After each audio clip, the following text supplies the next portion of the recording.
হাজার হাজার নারী পুরুষ ভক্তর উপস্থিতিতে ধর্মীয় ভাবগাম্ভীর্যের মধ্য দিয়ে বরিশালের আগুলছাড়ায় মনসা মঙ্গল কাব্যের রচয়িতা কবি বিজয় গুপ্তর প্রতিষ্ঠিত ৫৩০ বছরের পুরনো ঐতিহ্যবাহী গৈলা মনসা দেবীর মন্দিরে বার্ষিক পূজা অনুষ্ঠিত হয়েছে। আজ শনিবার সকাল ৮টা থেকে পূজার্চনা শুরু হয়ে চলে সন্ধ্যা পর্যন্ত। হাজার হাজার শিশু, নারী, পুরুষ ভক্তরা তাদের মনস্কামনা পূরণ ও পুণ্য লাভের আশায় মানত পূজা দিতে দুধ, কলা, ফল, মিষ্টি, ধূপ, ধুনো, ছাগ বলিদান, যাগযজ্ঞ সম্পন্ন করেন। এ সময় আগত ভক্তদের মাঝে বিতরণ করা হয় মহাপ্রসাদ।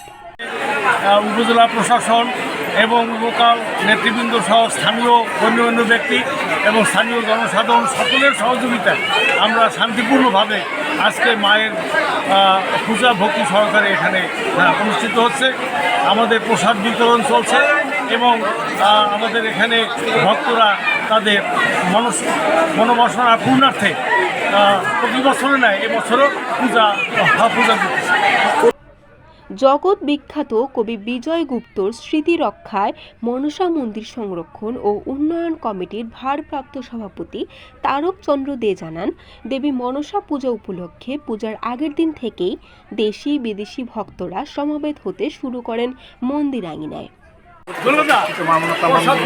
বিগত ৬০০ বছর যাবৎ এখানে এই শ্রাবণের সংক্রান্তিতে পূজা অনুষ্ঠিত হয়।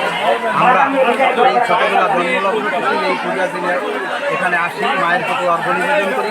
বরাবরের মতো এবারও আনন্দঘন পরিবেশে হাজার হাজার ভক্তের উপস্থিতিতে এই মায়ের পূজা এখন অনুষ্ঠিত হতে যাচ্ছে এবং ভক্তরা সেই মায়ের ভোগরাগের প্রসাদ 12টা থেকে বিতরণ শুরু হবে। প্রসাদ পাওয়ার জন্য অধীর আগ্রহে অপেক্ষা করছে। আশা করি সকলের সার্বিক সহযোগিতা এই পূজা অর্চনা খুব সুন্দরভাবে সমাপ্ত হবে। পূজার আগে মন্দির আঙিনায় অনুষ্ঠিত হয়েছে ৩ দিনের রয়ানি গান। রয়ানি গান হলো ছন্দ আর সুরের মূর্ছনায় দেবী মনসার পৃথিবীতে চাঁদ সওদাগরের হাতে পূজা পাবার কাহিনী বর্ণনা। সুষ্ঠু ও নির্বিঘ্নে পূজা সম্পন্ন করতে মন্দির কমিটি ও থানা পুলিশের পক্ষ থেকে নেয়া নিরাপত্তা ব্যবস্থায় শত শত দোকানির পসরা সাজানো বেচা কেনায় মন্দির প্রাঙ্গণ ও আশেপাশের এলাকা রূপ নিয়েছে মেলায়। আগত ভক্ত ও দর্শনার্থীরা তাদের প্রয়োজনীয় পূজা উপকরণ সহ ঘর, গৃহস্থালী কাজে ব্যবহারের জন্য বিভিন্ন জিনিসপত্র কেনাকাটাও করেছেন। মনসা মঙ্গল কাব্য বাংলা সাহিত্যে অমর কাব্য হিসেবেও পরিচিত রয়েছে। বরিশাল নিউজ।